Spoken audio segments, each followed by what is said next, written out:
문재인 대통령의 외교 이야기 좀 할게요. 드디어 문재인 대통령의 중국 방문 일정이 나왔는데요. 13일부터 16일까지. 12월 중으로 방문한다는 걸 합의를 했었잖아요. 그래서 문재인 대통령과 시진핑이 이제 세 번째 만나는 거죠. 국빈 방문입니다. 네. 그러면은 그거 궁금해진다. 자금성을 통째로 내줄까요?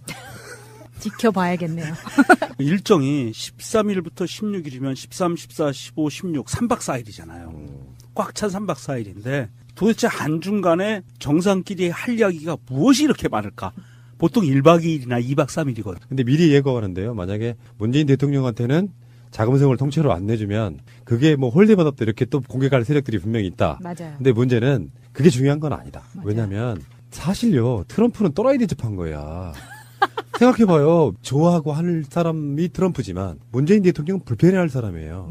그러면 거기다가 자금성은 통째로 내줄 테니까 거기 가서 주무시고 가시죠? 그렇게 안 했다고 문재인 패싱이라고 또 공격할 세력이 있단 말이에요. 옵션 열기처럼. 저는 이게 이제 2박 3일이 아까 명정님이 얘기를 했는데 어쨌든 사드의 앙금이 지금 남아있단 말이죠. 이것과 관련해서 경제보복이 아직 덜 풀렸단 말이죠. 이 문제도 지금 매듭을 지어야 될 것이고. 그 다음에 이제 더 우리가 기대할 수 있는 것은 그러니까 충칭의 임시정부의 역사기념관 등을 지금 방문할 예정이라는 거 아닙니까? 그러면 지금 어쨌든 일본에서 민감하게 반응한 이유가 그리고 국내 세력의 친일, 극우, 그다음에 친미 세력들이 굉장히 이제 우려할 것입니다. 왜 그러냐면 우리의 정부의 뿌리를 찾아가는 거거든요. 그래서 이제 어쨌든 일본에서는 굉장히 지금 민감하게 반응하고 있습니다. 왜 그러냐면 자기들이 또 왕따 되는 거 아닌가 하는 왕따 트라우마에 지금 일본이 지금 시달리고 있습니다. 왜 그러냐면 어차피 지금 일본인들은 우리한테 중국이나 우리가 같이 힘을 합쳐서 일본군과 싸웠던 그게 있는 거지 않습니까? 그런 역사적인 함의를 같이 공유하려고 가고 있기 때문에 2박 3일이 3일이 지금 필요한 것이고요. 이렇게 해서 종합적으로 지금 이 정부의 뿌리를 찾아간다는 의미에서 중국과 매우 우호적인 관계를 유지하고 또 발전시켜 나갈 것이고요. 그다음에 그 바탕을 속에서 경제가 일부 지금 해제가 돼 있는데 전면 해제의 선물을 갖고 오지 않겠느냐라는 것이고 우리 입장에서 보면 동북공정에 대해서 일부 지금 문재인 대통령이 브레이크를 걸로 가는 게 아닌가 하는 기대를 하고 있습니다. 왜 그러냐면 실제로 지금 연변 쪽에서는 굉장히 이게 심하고 있는데 우리 대통령이 거기를 찾아가서 과거에 우리 임시정부들을 역사관을 쭉 둘러보고 어떻게 이후에 이제 중국과 그다음에 한반도의 평화에 대해서 어떻게 결과를 가져올 거냐 굉장히 주목되는 대목이에요. 그래서 저는 이번 계기가 굉장히 한국인들한테 큰 선물이 될 가능성이 굉장히 높다. 그리고 이게 사전에 조율 없이는 이렇게 오랫동안 머무르질 않거든요. 그럼 사전에 뭔가 심도 있는 논의를 할 가능성이 굉장히 높아서 이걸 이제 반대하는 세력들은 이제 미국과 일본인데요. 그다음에 국내 이제 극우 세력들, 한반도의 평화를 반대하는 세력들이죠. 이 세력들이 이제 전쟁 발발론, 선제 타격론으로 아마 이 지금 문재인 대통령의 중국 방문에 대해서 음해하고 또는 거기에 대해서 모략질을 해야 될 겁니다. 최근에도 지금 계속 나오고 있죠. 선제 타격론이 미국에서. 그러니까 이런 거는 실제 타격이 아니라 이런 중국과 좀 더 가까운 우호적 관계를 형성하려고 하는 문재인 정부 또는 우리 국민들의 염원들을 꺾어버리고 전쟁의 불안 속에 공포에 만들려고 하는 기득권 적폐 세력들이 있는 거죠. 그래서 제가 볼 땐 굉장히 높게 큰 선물이 가져올 거다 저는 기대가 됩니다. 박수현 청와대 대변인이 이제 브리핑을 했는데요. 일단 그 내용을 한번 들어봐야 돼요. 문 대통령은 시진핑 주석과의 정상회담과 국빈 만찬, 리커창 총리를 비롯한 중국 주요 지도자들과의 만남을 통해 수교 25주년을 맞은 한중 관계의 발전 현황을 평가하고 미래의 발전 방향을 협의할 예정입니다. 북핵 문제를 평화적으로 해결하고 한반도의 평화를 정착시키기 위한 협조 방안과 영내 및 국제 문제 등 다양한 상호 관심사에 대해서도 협의할 것입니다. 청와대 쪽에서 밝힌 것만 보면은 이번 방문에서는요.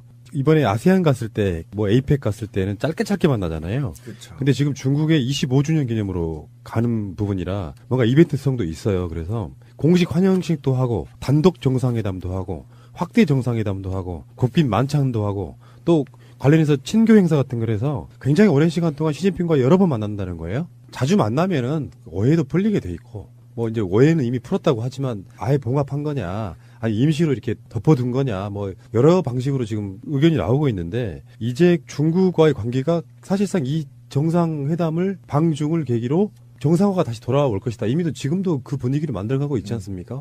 우리나라 교역 제1대 국가예요. 그것뿐만 아니라 한반도에 평화 정착하기 위해서는 반드시 중국과 우리는 우호적 관계를 유지해야 되고, 그다음에 이제 일방적으로 미국에 치우쳐 있는 정치적 성향, 그다음에 사회적 성향들을 올바로 바로 잡는 데 있는 것이고요. 그다음에 이 결과에 따라 우리가 주체적으로 서느냐, 아니면 종속적으로 우리가 살아가느냐의 관건에 달려 있어요. 그래서 굉장히 중립 외교를 펼치는 데 있어서 한쪽에 기울어져 있기 때문에 바로 잡는 데 굉장히 이제 큰 의미가 있는 것입니다. 그 중에 가장 핵심 중에 하나가 시진핑과의 정상회담 말고 가장 핵심이 이제 충칭 방문하는 건데요. 그렇죠. 그 충칭이 1940년대부터 45년까지 해방을 맞을 때까지 김구 주석이 이끄는 임시정부 청사가 있던 곳이고, 다음에 한중의 반일 연대라는 관점. 지금 중국은 일본이 엄청나게 싫은 거고, 위안부 합의 이런 부분도 거기랑 연관이 있는 거라서 충칭을 방문하는 것 자체, 임시정부도 있고 광복군도 있고 하는 그 부분도 있고요. 우리나라 기업들이 굉장히 많이 진출해 있는 곳이기도 하고, 그래서 맞습니다. 충칭에 가면은 대통령의 메시지가 나올 거 아니에요. 아, 여기가 이제 일본과 싸웠던 임시정부의 거점이었구나. 뭐 이런 얘기가 나오면 아베는 이제 불편하기 시작한 거지. 저번에 그 독도새우랑 좀 연관을 지으면 우리가 그렇죠. 확대 해석하는 건지 모르겠지만 문재인 대통령이 충칭에 갔다. 거기서 내놓은 메시지를 보면 앞으로 정말로 일본을 패싱하고 미국과 직거리하면서 일본을 정말 왕따를 올 것인지, 그 모든 정책들이 거기서 나오는 메시지 하나하나에 담겨 있지 않을까 생각해 보네요. 더 그 다음에 이제 이게 협상이 됐다는 게 저는 대단한 게 뭐냐면, 동북공정으로 지금 혈안인 중국이 문재인 대통령이 이곳을 방문하는 순간 자기들 역사로 만들려고 했던 이 임시정부를 이제 우리의 역사로 가져온다는 의미에서 어쨌든 동북아의 어쨌든 세력 균형과 평화에 굉장히 기여할 가능성이 굉장히 높고, 그다음에 이후에 연변 쪽에 지금 저희가 완전히 손을 대지 못하고 있는데 이곳에도 진출할 수 있는 교두부를 확보할 가능성이 굉장히 높아서 의미가 굉장히 높습니다. 그러니까 사회적, 경제적, 문화적으로도 굉장히 이 방문이 뜻이 있는 거기 때문에 아마 우리 한국인들한테 큰 선물을 하나 갖고 올 가능성이 굉장히 높다. 박수현 대변인이 브리핑에서 말한 문장 안에 사실은 우리나라가 한중 정상회담을 통해서 얻고자 하는, 중점적으로 바라보고자 하는, 여기서 한 발 더 나가면 이미 협의된 사항인 것이 다 나와 있어요. 첫 번째는 한중 수교 25주년을 맞은 한중 관계의 발전 현황을 평가하고 미래 발전 방향을 협의할 예정.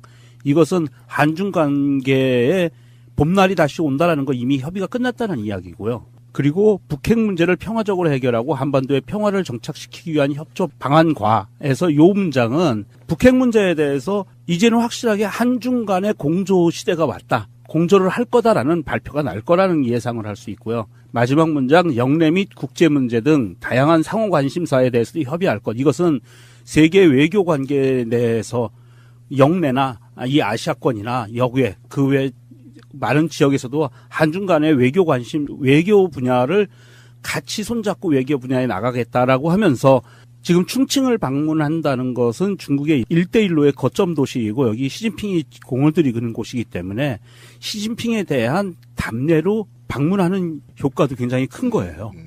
그렇다고 봤을 때 사실은 여기에서 중국 측의 입장은 조금 빠져 있는데, 중국 측은 여기에 아까 푸나님이 얘기한 것처럼 사드 문제가 아마 더해질 건데, 대한민국의 그 대통령이 가서 중국과 협의할 수 있는 사항, 그리고 협의가 끝났고 사실은 가서 만나서 자세한 것을 협의하지는 않고 이미 조율이 다 끝난 거거든요. 그래서 이 세 개의 큰 맥락은 이미 끝나 있다라고 봤을 때 이번 겨울에 평창올림픽을 치르는 그 중간에 지금 12월부터 2월 사이에 이 북한과 우리나라와 중국과 미국과 이 긴장 관계가 형성돼 있던 북핵 문제로 인해서 이 긴장 관계가 형성돼 있던 것이 어느 정도 물꼬가 트일 수 있는 촉발제가 될 수도 있다. 이렇게 좀 예상이 좀 가능합니다. 예. 명정님 말씀이 맞아요. 합의가 된 사항들을 발표하는 거잖아요. 그렇죠. 미리 다 조율이 끝났어. 만나기만 하면 되는 거야. 사실 알고 보면. 만나서 발표가 남았죠.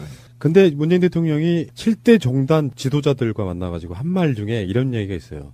우리 동의 없이 한반도 군사행동은 있을 수 없다고 미국에게 단호하게 밝혔다. 김정은하고 트럼프가 최근에 김정은이 새벽에 도발하는 거 트럼프가 강력하게 막 말풍선 놀이 했잖아요. 그런데 문재인 대통령은 확고하게 지금 한반도를 딱 지키고 있는 거예요. 길목에서.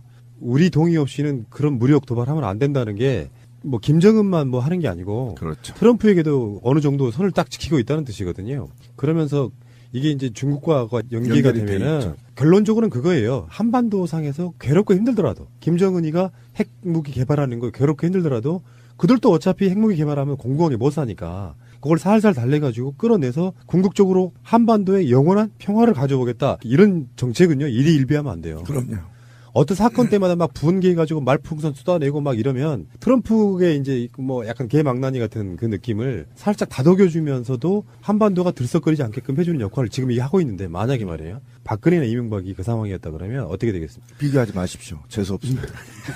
굉장히 재수없어요. 트럼프가 그런 말들을 막 쏟아낼 때 트럼프의 이야기를 막 옹호하는 그럼요. 그런 식으로 가면은 전쟁의 공포 속으로 쌓인단 말이에요. 그러니까 아무리 김정은이 미워도 트럼프가 미워도 그걸 중화시켜가지고 그걸 소화해가지고 한국의 상황들이 불안하지 않게끔 만드는 건 그 사람의 능력이고 저는 마인드라고 보는 거거든요. 그래서 중국과의 관계가 굉장히 중요하다. 아까 곰피디도 얘기했지만 니네 선제 공격하면 중국으로 붙어버린다 그러면 좆됩니다. 네, 미국 좆대요. 지금 사실 네. 이게 문재인 대통령의 이런 발언의 맥락을 그 전맥락을 좀 봐야 돼요. 이 전맥락에 뭐가 있냐면 이게 미국에서부터 시작이 됩니다. 아까 이제 트럼프 얘기했지만 트럼프 외에도 허버트 맥메스터 백악관 안보보좌관이 12월 3일 폭스뉴스와의 인터뷰에서 이런 얘기를 합니다. 북한과의 전쟁 가능성이 매일 커지고 있다. 그리고 다음 날 12월 4일 날 린지 그레이온 상원의원이 최후 수단으로서 선제 전쟁이라는 말이 나와요. 네, 맞아요. 네, 이런 발언이 나오고 나서 이 발언이 대한민국으로 와서는 중앙일보, 조선일보 이런 데서 사설에서 평화 타령에 집착하고 있다. 뭐 산불이 곧 밀려올 건데 뭐 문재인 대통령 뭐 하고 있느냐 막 이런 식으로 이거를 확대 재생산을 합니다. 위기론을. 그러면서 중요한 포인트는 이거예요. 중앙일보나 조선일보 이런 애들이 영문판들이 나간다는 거예요. 영문판이 나간다는 거는 해외에서 이 언론들의 사설이나 입장 기사를 받아 쓴다는 얘기입니다. 이게 계속 확대 재생산되는 거예요. 이게 확대 재생되는 이유는 뭐냐? 사실은 이것은 문재인 대통령을 공격하기 위한 방법이다. 맞아요. 무슨 공격이냐? 미국은 한국에 와서 많은 대접을 받았기 때문에 트럼프가 직접 문재인 대통령에게 쓴소리를 할 수는 없어요. 트럼프 입장에서는 굉장히 강한 자기의 우방이거든요. 문재인 대통령이. 그런데 실무자들은 문재인 대통령이 대한민국이 중국과 관계 개선을 하면서 급격히 가까워지는 거에 대한 굉장히 큰 우려감과 공포감을 갖고 있기 때문에 여기에 사실은 하지 않아야 될 발언인데 전쟁 위기론을 던져넣는 거예요. 그렇지. 그래서 선제 공격도 가능하다라고 전쟁 위기론을 던져넣으니까 문재인 대통령이 그것은 용납 못한다라고 받아친 거거든요. 못을 박은 거죠. 네. 지랄하면 짱돌 조사버리겠다. 이런 맥락을 좀 봐줘야 되는데. 저도 그 기사를 봤는데 제가 이제 단편적으로 간추리면 이거예요. 중앙하고 조선의 얘기는 지금 밖에서는 전쟁하려고 곧 전쟁이 일어나는데 국내에서는 무슨 평화 타령이냐. 그렇죠. 그런 얘기예요. 그러면서 문재인 정부는 즉시 국외의 전쟁 분위기를 국민들한테 속이지 말고 전달해라. 이런 개 같은 소리를 지금 하고 있단 말이에요. 맞아요. 근데 이게 지금 가장 큰 문제가 뭐냐면 저는 이게 지금 안 먹힐 거라고 보거든요. 우리나라의 그동안의 기득권 집권 세력들이 이 전쟁을 공포 분위기로 몰아서 집권을 해왔잖아요. 지금 70년 동안. 근데 이게 과연 먹힐 거냐. 근데 그들이 갖고 있는 이념이 이거예요. 첫 번째, 대한민국 국민은 쉽게 휘둘린다. 그 다음에 쉽게 노예화된다. 그 다음에 반공 컴플렉스에 취약하다. 이게 세 가지를 갖고 얘네들이 지금 작업을 하고 있는데 그것이 바로 지금 전쟁 분위기를 고조시키면 더불어민주당과 문재인 대통령의 지지율이 쭉 빠진다라는 과거에 굉장히 잘못된 친일, 친미 기득권 세력들, 그다음에 적폐 세력들이 아직도 반발을 준비하고 있다라는 거예요. 그런데 거기에 문재인 대통령이 못을 박아버린 겁니다. 절대 안 돼 하고 중국에 가버린 겁니다. 그러면 지금 중국에서 평화 무드를 우리는 해야 된다라는 것은 곧 적폐를 청산하고 이 나라를 평화의 국가로 만들고 행복한 나라로 만들겠다는 지금 현 정부의 모토 때문에 그런 거거든요. 그러니까 전쟁은 절대 안 된다. 일어나지도 않을 거다. 그리고 이들은 절대 전쟁을 일으킬 수 없다. 그것은 우리가 중도 노선을 지금 걷고 있기 때문에 자칫 잘못하면 동북아에서 미군을 빼야 될 일이 생길 수 있어요. 잘못 건드리면. 이건 가만히 있지 않을 거거든요. 왜냐하면 지금 현재 러시아도 평화를 원하고 있고요. 중국도 평화를 원하고 있고요. 북한도 평화를 원하고 있어요. 도골적으로 평화협정 하자고 하는 거 아닙니까? 그러니까 그런데 미국하고 일본만 지금 우리나라 극우 세력들만 전쟁을 하니 무슨 뭐 적화통일이니 이런 개지랄을 한다는 겁니다. 여기에 대해서 단호하게 문재인 대통령이 안 되라고 못을 박은 것. 이거 굉장히 높이 평가하고요. 사회적으로 불필요한 논쟁을 하지 않기 위해서 문재인 대통령이 강한 메시지를 전뒀다는 데 대해서 굉장히 높게 평가합니다. 그러니까 이제 결론적인 이야기로 마무리하자면 이런 그 북핵 이슈가 터지면은 이걸 겸허하게 이용해 먹었던 사람들이 있잖아요. 지금까지 그래 처먹었죠, 애들이. 그러니까 아까 비교하지 말라는 게 아니라 비교를 해야 돼요. 똑같은 상황이 벌어졌으면 분명히 박근혜나 이명박은 정권의 이득이 되느냐 안 되느냐만 생각했을 거예요. 선거가 다가오면 그거 이용해 먹고 계속해서 분위기 살벌하게 만들어 놓고 국민들한테 공포심 가져 이런 건데 그렇지. 유승민도 그렇고 안철수도 그렇고 홍준표도 그렇고 북핵 위기가 생기면 왜 저렇게 강력하게 대응 안 해? 사실은 방법이 없어. 대한민국 입장에서는. 그럼 대통령이 그 사람들 말들처럼 막 지들 말이 그런 거예요. 무능하게 왜 대처도 못하고 가만히 있냐 바보처럼 당하냐 이야기인데 그러면 니들은 어떻게 할 건데 물어보면 방법이 없는 거예요. 이 상황은. 그러니까 욕을 먹어도 리더라고 하는 건 그런 것들을 자기 기조를 지켜나가면서 장기적으로 가야 되는 거거든. 이거 정말 잘하는 문재인 대통령은 좀 다르다. 아니 좀 많이 다르다. 이 생각이 들어서요. 아까 비교라는 게 그런 거잖아요. 박근혜가 이런 생각을 할 수 있을까요? 전 불가능하다고 봅니다. 아니, 적화통일 해버리겠다고 했잖아, 박근혜는. 밀어버리겠다고 한 거 아니에요? 적화통일이에요? 네. 사실 맞아요. 그게 이제 뭐 자연스럽게 무너지거나 그러면 통일은 대박? 아예 그런 경우도 지금도 그런 사람도 있잖아요. 그 정치권에. 밀어버리자. 북한 밀어버리자. 몇 시간 만에 북한 완전히 끝낼 수도 있다고 이야기하는 사람들이 있으니까요. 그런 사람들은 좀 군복 입히고 총 들고 앞에 좀 세워. 그래서 우리가 그랬죠. 네가 제일 앞장서. 과거에 우리 임시정부들을 역사관을 쭉 둘러보고 어떻게 이후에 이제 중국과 그다음에 한반도의 평화에 대해서 어떻게 결과를 가져올 거냐. 굉장히 주목되는 대목이에요. 그래서 저는 이번 계기가 굉장히 한국인들한테 큰 선물이 될 가능성이 굉장히 높다. 그리고 이게 사전에 조율 없이는 이렇게 오랫동안 머무르질 않거든요. 그럼 사전에 뭔가 심도 있는 논의를 할 가능성이 굉장히 높아서 이걸 이제 반대하는 세력들은 이제 미국과 일본인데요. 그다음에 국내 이제 극우 세력들, 한반도의 평화를 반대하는 세력들이죠. 이 세력들이 이제 전쟁 발발론, 선제 타격론으로 아마 이 지금 문재인 대통령의 중국 방문에 대해서 음해하고 또는 거기에 대해서 모략질을 해야 될 겁니다. 최근에도 지금 계속 나오고 있죠. 선제 타격론이 미국에서. 그러니까 이런 거는 실제 타격이 아니라 이런 중국과 좀 더 가까운 우호적 관계를 형성하려고 하는 문재인 정부 또는 우리 국민들의 염원들을 꺾어버리고 전쟁의 불안 속에 공포에 만들려고 하는 기득권 적폐 세력들이 있는 거죠. 그래서 제가 볼 땐 굉장히 높게 큰 선물이 가져올 거다 저는 기대가 됩니다. 박수현 청와대 대변인이 이제 브리핑을 했는데요. 일단 그 내용을 한번 들어봐야 돼요. 문 대통령은 시진핑 주석과의 정상회담과 국빈 만찬, 리커창 총리를 비롯한 중국 주요 지도자들과의 만남을 통해 수교 25주년을 맞은 한중 관계의 발전 현황을 평가하고 미래의 발전 방향을 협의할 예정입니다. 북핵 문제를 평화적으로 해결하고 한반도의 평화를 정착시키기 위한 협조 방안과 영내 및 국제 문제 등 다양한 상호 관심사에 대해서도 협의할 것입니다. 청와대 쪽에서 밝힌 것만 보면은 이번 방문에서는요. 이번에 아세안 갔을 때, 뭐 에이펙 갔을 때는 짧게 만나잖아요. 그렇죠. 근데 지금 중국의 25주년 기념으로 가는 부분이라 뭔가 이벤트성도 있어요. 그래서 공식 환영식도 하고 단독 정상회담도 하고 확대 정상회담도 하고 국빈 만찬도 하고 또 관련해서 친교 행사 같은 걸 해서 굉장히 오랜 시간 동안 시진핑과 여러 번 만난다는 거예요. 자주 만나면은 오해도 풀리게 돼 있고 뭐 이제 오해는 이미 풀었다고 하지만 아예 봉합한 거냐 아니 임시로 이렇게 덮어둔 거냐 뭐 여러 방식으로 지금 의견이 나오고 있는데 이제 중국과의 관계가 사실상 이 정상회담을 방중을 계기로 정상화가 다시 돌아올 것이다. 이미도 지금도 그 분위기를 만들어가고 있지 않습니까? 우리나라 교역 제1대 국가예요. 그것뿐만 아니라 한반도의 경계에 봄날이 다시 온다라는 거 이미 협의가 끝났다는 이야기고요. 그리고 북핵 문제를 평화적으로 해결하고 한반도의 평화를 정착시키기 위한 협조 방안과에서 요 문장은 북핵 문제에 대해서 이제는 확실하게 한중 간의 공조 시대가 왔다. 공조를 할 거다라는 발표가 날 거라는 예상을 할 수 있고요. 마지막 문장 영내 및 국제 문제 등 다양한 상호 관심사에 대해서도 협의할 것. 이것은 세계 외교 관계 내에서 영내나 이 아시아권이나 여외 그 외 많은 지역에서도 한중 간의 외교 관심, 외교 분야를 같이 손잡고 외교 분야에 나가겠다라고 하면서 지금 충칭을 방문한다는 것은 중국의 1대1로의 거점 도시이고 여기 시진핑이 공을 들이는 곳이기 때문에 시진핑에 대한 답례로 방문하는 효과도 굉장히 큰 거예요.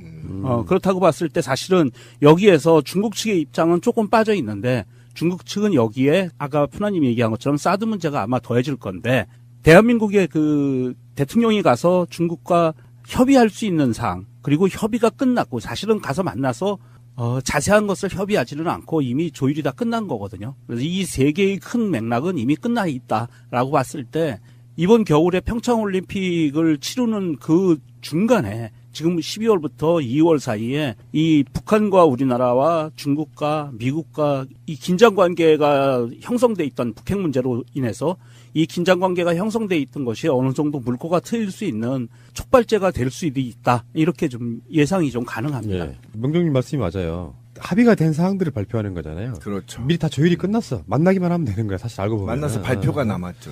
근데 문재인 대통령이 7대 종단 지도자들과 만나가지고 한 말 중에 이런 얘기가 있어요.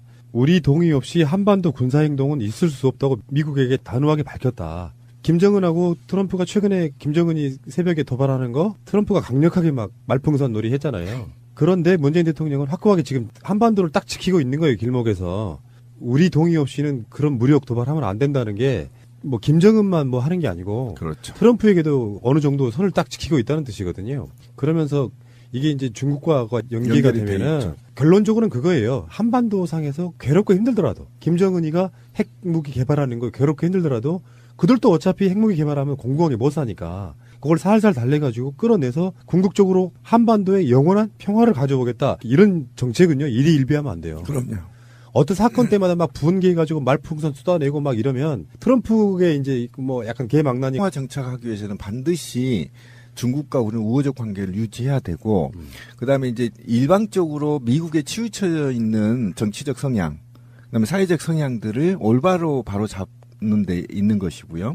그다음에 이 결과에 따라 우리가 주체적으로 서느냐, 아니면 종식적으로 종속적으로 우리가 살아가느냐의 관건에 달려 있어요. 그래서 굉장히 중립 외교를 펼치는 데 있어서 한쪽에 기울어져 있기 때문에 바로 잡는 데 굉장히 이제 큰 의미가 있는 것입니다. 그 중에 가장 핵심 중에 하나가 시진핑과의 정상회담 말고 가장 핵심이 이제 충칭 방문하는 건데요. 그렇죠. 그 충칭이 1940년대부터 45년까지 해방을 맞을 때까지 김구 주석이 이끄는 임시정부 청사가 있던 것이고, 다음에 한중의 반일 연대라는 관점. 지금 중국은 일본이 엄청나게 싫은 거고 위안부 합의 이런 부분도 거기랑 연관이 있는 거라서 충칭을 방문하는 것 자체 뭐 임시정부도 있고 광복군도 있고 하는 그 부분도 있고요. 우리나라 기업들이 굉장히 많이 진출해 있는 곳이기도 하고 그래서 맞습니다. 충칭에 가면은 대통령의 메시지가 나올 거 아니에요. 아 여기가 이제 일본과 싸웠던 임시정부의 거점이었구나 뭐 이런 얘기가 나오면 아베는 이제 불편하기 시작한 거지. 저번에 그 독도새우랑 좀 연관을 지으면 우리가 그렇죠. 확대 해석하는 건지 모르겠지만 문재인 대통령이 충칭에 갔다. 거기서 내놓은 메시지를 보면 앞으로 정말로 일본을 패싱하고 미국과 직거리하면서 일본을 정말 왕따를 올 것인지 그 모든 정책들이 거기서 나오는 메시지 하나하나에 담겨 있지 않을까 생각해 보네요. 더 그 다음에 이제 이게 협상이 됐다는 게 저는 대단한 게 뭐냐면 동북공정으로 지금 혈안인 중국이 문재인 대통령이 이곳을 방문하는 순간 자기들 역사로 만들려고 했던 이 임시정부를 이제 우리의 역사로 가져온다는 의미에서 어쨌든 동북아의 어쨌든 세력 균형과 평화에 굉장히 기여할 가능성이 굉장히 높고, 그다음에 이후에 연변 쪽에 지금 저희가 완전히 손을 대지 못하고 있는데 이곳에도 진출할 수 있는 교두부를 확보할 가능성이 굉장히 높아서 의미가 굉장히 높습니다. 그러니까 사회적, 경제적, 문화적으로도 굉장히 이 방문이 뜻이 있는 거기 때문에 아마 우리 한국인들한테 큰 선물을 하나 갖고 올 가능성이 굉장히 높다. 박수현 대변인이 브리핑에서 말한 문장 안에 사실은 우리나라가 한중 정상회담을 통해서 얻고자 하는, 중점적으로 바라보고자 하는, 여기서 한 발 더 나가면 이미 협의된 사항인 것이 다 나와 있어요. 첫 번째는 한중 수교 25주년을 맞은 한중 관계의 발전 현황을 평가하고 미래 발전 방향을 협의할 예정. 이것은 한중 간 문재인 대통령의 외교 이야기 좀 할게요. 드디어 문재인 대통령의 중국 방문 일정이 나왔는데요. 13일부터 16일까지. 12월 중으로 방문한다는 걸 합의를 했었잖아요. 그래서 문재인 대통령과 시진핑이 이제 세 번째 만나는 거죠. 국빈 방문입니다. 네. 그러면은 그거 궁금해진다. 자금성을 통째로 내줄까요? 지켜봐야겠네요. 일정이 13일부터 16일이면 13, 14, 15, 16, 3박 4일이잖아요. 꽉 찬 3박 4일인데 도대체 한중간에 정상끼리 할 이야기가 무엇이 이렇게 많을까? 보통 1박 2일이나 2박 3일이거든요. 근데 미리 예고하는데요. 만약에 문재인 대통령한테는 자금성을 통째로 안 내주면 그게 뭐 홀대받았다 이렇게 또 공격할 세력들이 분명히 있다. 맞아요. 근데 문제는 그게 중요한 건 아니다. 맞아요. 왜냐면 사실요. 트럼프는 또라이 대접한 거야. 생각해봐요. 좋아하고 할 사람이 트럼프지만 문재인 대통령은 불편해할 사람이에요.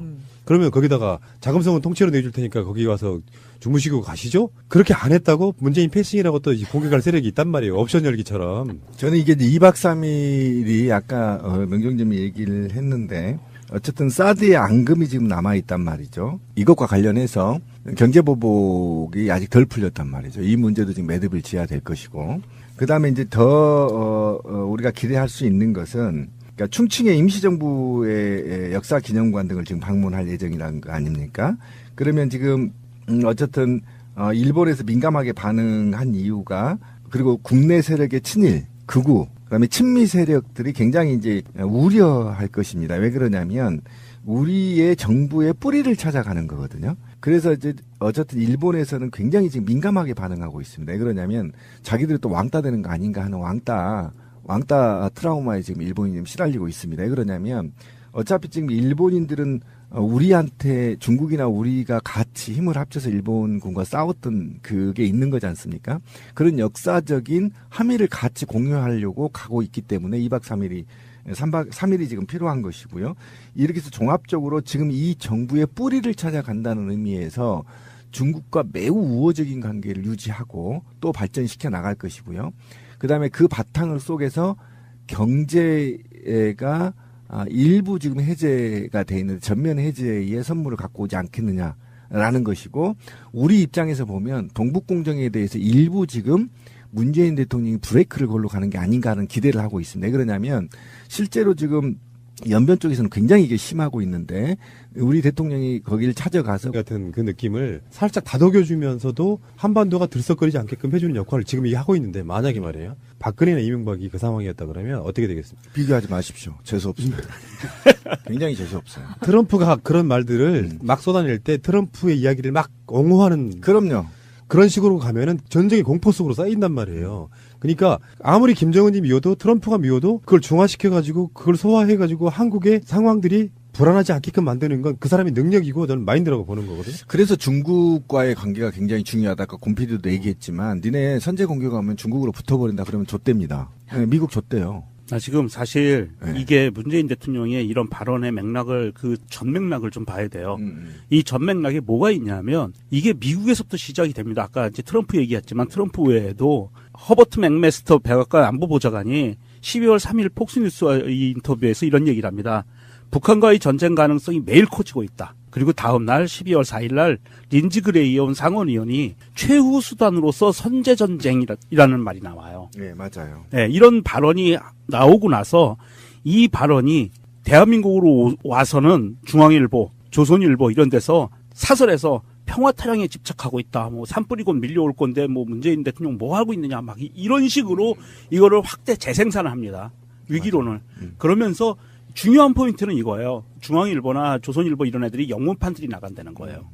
영문판이 나간다는 거는 해외에서 이 언론들의 사설이나 입장 기사를 받아 쓴다는 얘기입니다. 이게 계속 확대 재생산되는 거예요. 이게 확대 재생되는 이유는 뭐냐? 사실은 이것은 문재인 대통령을 공격하기 위한 방법이다. 맞죠.